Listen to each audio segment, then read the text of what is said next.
प्रसार भारती अभिलेखागार की प्रस्तुति सदाबहार सुनहरे दौर का अनमोल खजाना। आकाश बहुत ऊंचा है,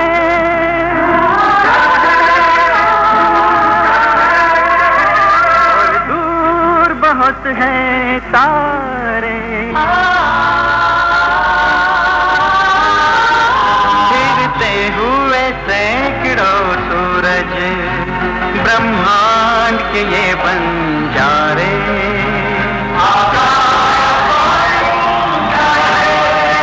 सदियों के भंवर बहते हैं, अनगिनत है समय के धारे, और नीला सा एक मोती कहते हैं जमी हम सारे, जमी हम सारे, जमी हम सारे।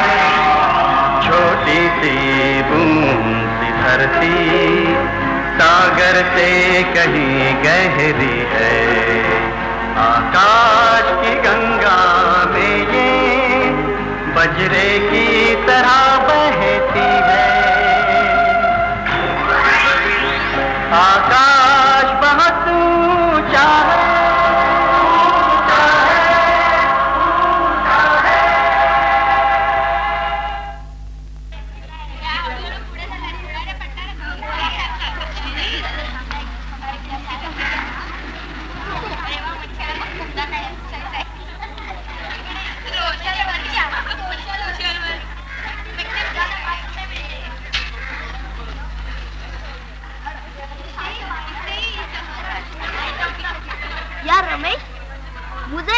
मजा नहीं आ रहा। ये अंजलि टीचर टिकट निकालने में कितनी देर लगा रही है। हाँ, कुछ करना चाहिए ताकि नींद भाग जाए। मिल गया नींद भगाने का तरीका, चलो मेरे साथ। अबे पढ़ाकू, आर्ट गैलरी आकर भी तुमको चैन नहीं है। स्कूल के बाहर तो जरा मौज मस्ती किया कर लो बेटा। अरे यार, मुझे पढ़ने दो ना। तो तुम ऐसे नहीं मानोगे? अच्छा, अब पढ़ो पढ़ो ना। अरे मेरा चश्मा दे दो ना, मेरा चश्मा चश्मा मेरा चश्मा दे दो ना, चश्मा। रमेश रमेश रमेश, ये क्या चल रहा है? हाँ, यही सीखते हो? इधर आ जाओ। पढ़ाई लिखाई में बिल्कुल जीरो हो और शरारत करने में अव्वल। चुप। सिद्धार्थ को उसका चश्मा वापस कर दो। सॉरी बोलो। सॉरी। ठीक है, चलो बच्चे लोग लाइन बनाओ। चलो अंदर चलते हैं। अंदर आओ जल्दी जल्दी। बस में बातचीत नहीं, बिल्कुल। सुनीता, मीना, इधर ही खड़े रहो। चलो जल्दी। देखो ये क्या है? लैंडस्केप है। क्या? लैंडस्केप। हाँ, और आर्टिस्ट ने कितनी खूबसूरती से पेंट किया है ये, है ना? हाँ। ये पेड़, पानी, नाव सब सब सजीव लग रहे है ना? हाँ। लेकिन आपकी पेंटिंग के आगे और कुछ भी नहीं। ठीक है ठीक है, लेकिन हर आर्टिस्ट अपनी अपनी जगह पर सही होता है। मिस, ये कौन सा पेंटिंग है? ये पेंटिंग, हाँ, ज्वालामुखी फटने का दृश्य है। और देखो आर्टिस्ट ने लाल और भूरे रंग का कितना बढ़िया कॉम्बिनेशन किया है। मिस, जमीन के अंदर तो पानी होता है, फिर ये आग कहाँ से आती है? आग? आग कहाँ से आती है? वो तुम ऐसा करो, तुम तुम्हारे साइंस में तो ज्योग्राफी टीचर से पूछो। हाँ, मैं तुम्हारी ड्राइंग टीचर हूँ। टीचर तो टीचर होता है, और यहाँ साइंस टीचर भी नहीं है। हम तो आपसे ही पूछेंगे, बताइए ना। मैं?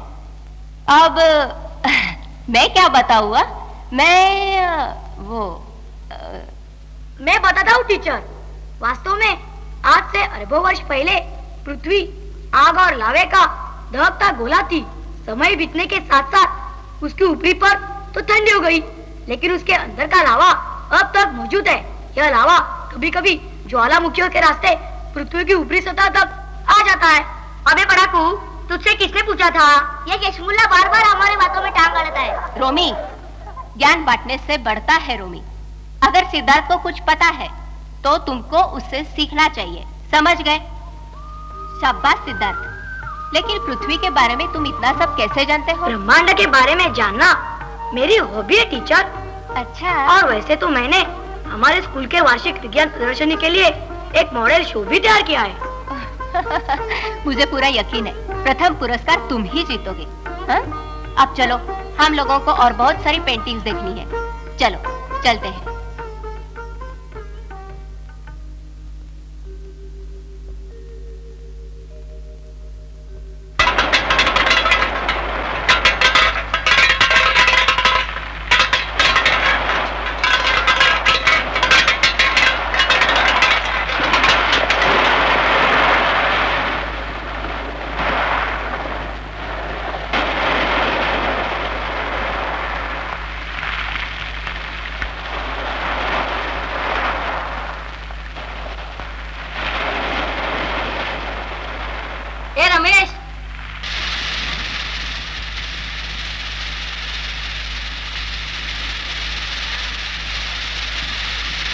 रमेश, वो सिद्धार्थ का बच्चा अपने आप को समझता क्या है? अंजलि टीचर का चेहरा देखकर कितना मजा आ रहा था, सारा प्लान चौपट हो गया। सिद्धार्थ को सबक सिखाने के लिए मेरे दिमाग में एक आइडिया आ रहा है। रहीम, और भूसा डाल, जल्दी हो जाएगा। अरे ओ फूलचंद, यहाँ क्यों देख रहे हो? वो आ रहा है क्या, देखो ना। आने से बताऊंगा ना, शायद ट्यूशन पर गया होगा। अबे ओ मोटू, उसे ट्यूशन की क्या जरूरत है? वो तो हम सबको पढ़ाता है। आज मैं उसे सिखाऊंगा, आने दो।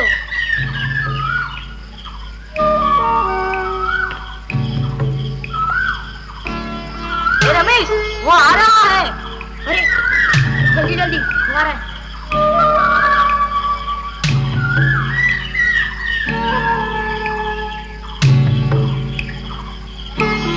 जल्दी डाल।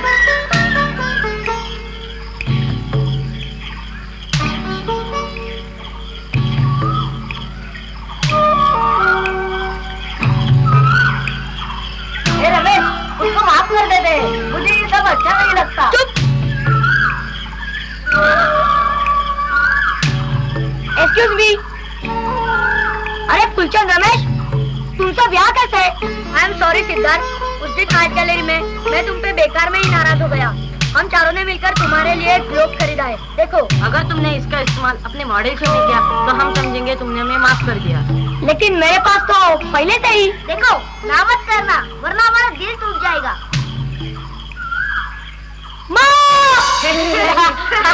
अरे ओ, चिल्लाते क्यों हो? तुम्ही ने कहा था पृथ्वी के अंदर लावा भरा ही रहता है। हाँ? ये तो तूने अच्छा ही किया बेटी कि उन 4 लड़कों के साथ वही रास्ते में तूने झगड़ा नहीं किया। वो रास्ते में झगड़ा करने का कोई मतलब ही नहीं था। वहाँ तो वे 4 थे और मैं अकेला। लेकिन कल तो मैं उनका नाम प्रिंसिपल साहब को जरूर बताऊंगा। जरूर बताना बेटी, जरूर बताना। लेकिन जरा सोचो, तुम छात्रों को ही तो अपने मॉडल शो के जरिए पृथ्वी के बारे में सही ज्ञान बताना है। फिर क्यों नहीं तो अपना ट्रायल शो इन 4 पे ही आजमाते? तुम ठीक कहती हो मम्मी, मैं वैसे ही करूंगा। सिद्धार्थ को अच्छा सबक मिल गया होगा ना गुरु? मिलना ही चाहिए था यार। कहता है अरबों वर्ष पहले पृथ्वी का भी आग का गोला थी, झूठा कहीं का। लेकिन ये तो सच है। ये आवाज, पर ये आवाज कहाँ से आ रही है? फूलचंद, बत्ती जलाओ ना, ये क्या हो रहा है? बाबा, बत्ती नहीं जल रही है रमेश।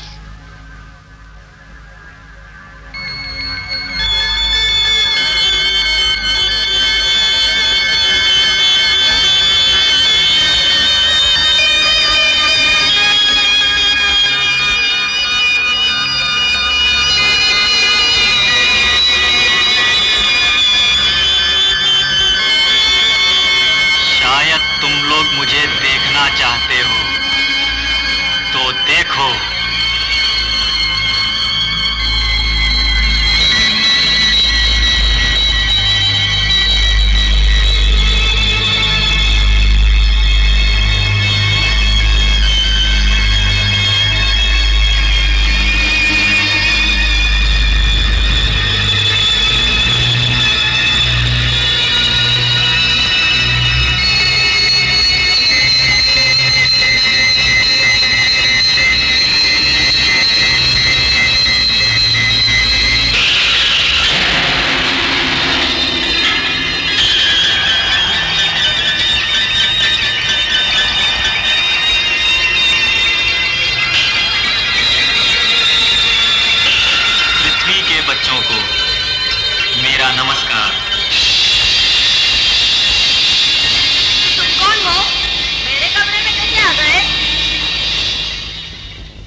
कंप्यूटर रोबो, मैं तो यहां से गुजर रहा था, पर तुम्हारी बात सुनकर रुक गया। अब ये मत पूछना कि मैं कौन हूं और कहां से आया हूं। क्यों ना पूछे? जो बच्चे अपनी पृथ्वी के बारे में नहीं जानते, वे मेरे बारे में क्या समझेंगे? लेकिन तुम पृथ्वी के बारे में क्या जानते हो? देखो, आज से 4.5 अरब वर्ष पहले का दृश्य।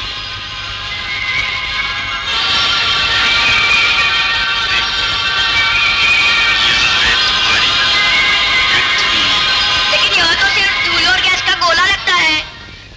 हाँ, वास्तव में तुम्हारी पृथ्वी उसी गैस और धूल के एक विशाल बादल का छोटा सा टुकड़ा है, जिससे हमारे पूरे सौर मंडल का निर्माण हुआ।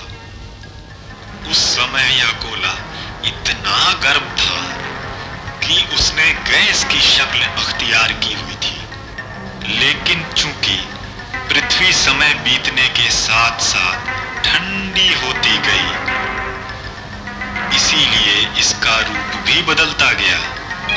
अब पृथ्वी गैस से तरल बन गई थी, धधकते और खौलते लावे का एक पिंड। बाप रे, अच्छा हुआ कि मैं उस वक्त पैदा नहीं हुआ था। मजाक अच्छा कर लेते हो। रोमी, बीच में मत टोका करो। फिर क्या हुआ रोबो? फिर धातुओं जैसे भारी पदार्थों से पृथ्वी का केंद्र बनने लगा और हल्के पदार्थों से पृथ्वी की सतह।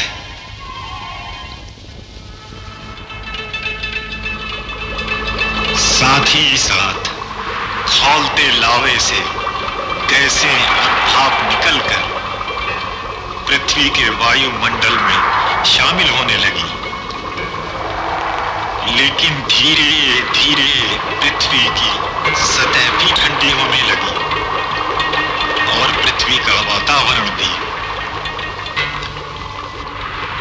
वातावरण में मौजूद भाप बादल बन गई और ये बादल पृथ्वी पर बरसने लगे।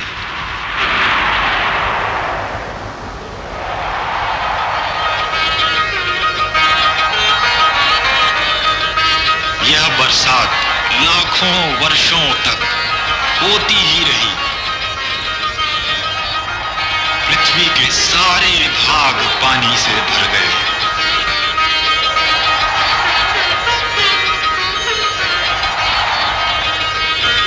अब तक 2 अरब वर्ष बीत चुके थे और पृथ्वी का वातावरण पतला हो चुका था, इतना पतला कि सूर्य की किरणें अब उसको भेद कर पृथ्वी की सतह तक आ सकती थी।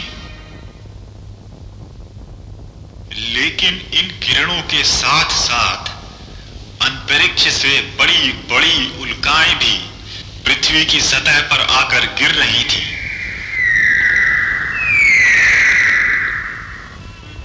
विशाल गड्ढे बन रहे थे। भूकंप धरती का सीना तोड़कर पहाड़ों और खाइयों का निर्माण कर रहे थे।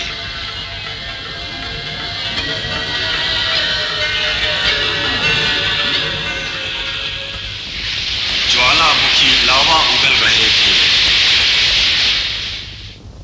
और नए नए द्वीपों का जन्म हो रहा था। फिर धीरे धीरे सब शांत हो गया।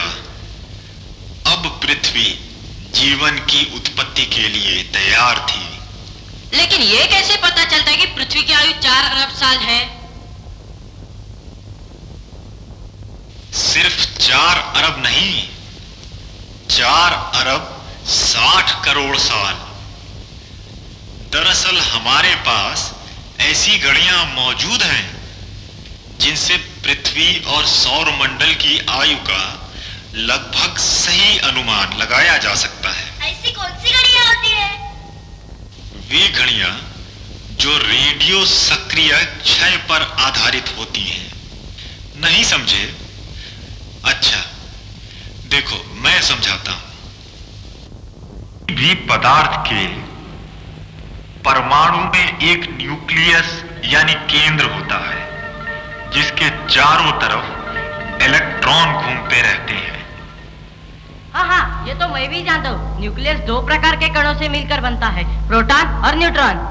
बिल्कुल सही, बिल्कुल सही। परंतु प्रोटॉन और न्यूट्रॉन के सभी संयोग यानी मेल से स्थिर न्यूक्लियस का निर्माण नहीं होता है। कभी यह न्यूक्लियस अस्थिर होकर टूट भी जाता है, खास तौर से बड़ा न्यूक्लियस। तो न्यूक्लियस के टूटने पर प्रोटॉन और न्यूट्रॉन बिखर जाते होंगे। हाँ, ऐसे दो प्रोटॉन और दो न्यूट्रॉनों के संयोग को अल्फा कण कहते हैं। ये कण अक्सर न्यूक्लियस का क्षय होने पर बाहर निकलते हैं और इन क्षयों की दर आश्चर्यजनक रूप से एक समान होती है और कभी-कभी आश्चर्यजनक रूप से धीमी। कितनी धीमी? घोंगे की रफ्तार जितनी? उससे भी बहुत ज्यादा धीमी। उदाहरण के तौर पर यूरेनियम के एक न्यूक्लियस में 92 प्रोटॉन और 143 न्यूट्रॉन होते हैं। यह न्यूक्लियस 71 करोड़ वर्ष की अर्ध आयु के साथ क्षय होकर लेड के न्यूक्लियस में परिवर्तित हो जाता है, जिसमें 82 प्रोटॉन और 125 न्यूट्रॉन होते हैं। अर्धायु? ये क्या होता है? अर्ध आयु वह समय होता है जिसमें बड़े और अस्थिर न्यूक्लियसों के समुदाय के आधे समुदाय का क्षय हो जाता है। मैं समझ गया। ये न्यूक्लियस रेतगढ़ी की तरह काम करते हैं। अगर हम यह अनुमान लगा ले कि पदार्थ के कितने भाग का क्षय हुआ है, तो उससे हम यह पता कर सकते हैं कि यह प्रक्रिया कितने समय पहले से हो रही है। वाह वाह वाह वाह, तुम तो वाकई बहुत होशियार हो। ठीक है, लेकिन रोबो, यह परीक्षण हम किस चीज पर करते हैं? बहुत अच्छा सवाल किया है तुमने।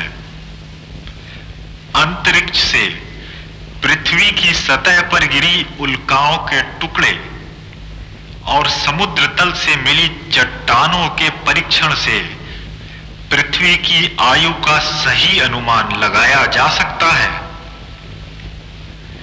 इनके परीक्षण से ही पता चला है कि पृथ्वी और सौर मंडल की आयु 4 अरब 60 करोड़ साल है।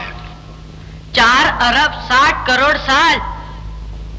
बाप रे, सोचो तो सिर घूम जाए। हाँ, यह वह समय है जिसमें धूल और गैस के विशाल बादल का केंद्र गर्म गैस का गोला यानी सूर्य बन गया और बाकी हिस्से अलग अलग ग्रह। अगर ऐसा है तो सूर्य इतना चमकदार और गर्म क्यों है, जबकि ग्रह ठंडे और बिना चमक के हैं? यह सवाल भी अच्छा है, लेकिन यह सवाल तुम सिद्धार्थ से फिर कभी पूछना। सिद्धार्थ से? अब मैं तो चलता हूँ क्योंकि मुझे देर हो रही है। पृथ्वी के बच्चों को मेरा नमस्कार।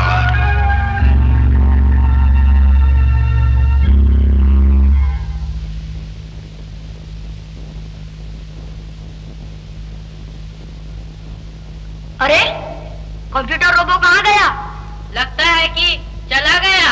रमेश, तो सिद्धार्थ ठीक ही कह रहा था। हमें उससे माफी मांगनी चाहिए। हाँ, तुम ठीक कहते हो। हमें उससे माफी मांगनी चाहिए। दोस्त एक दूसरे से माफी नहीं मांगते। सिद्धार्थ, तुम यहाँ फूलचंद के घर में, और ये कंप्यूटर रोबो तुम्हारे पास कैसे आ गया? रोबो और मेरे पास अभी बताता हूँ दोस्त। देखो,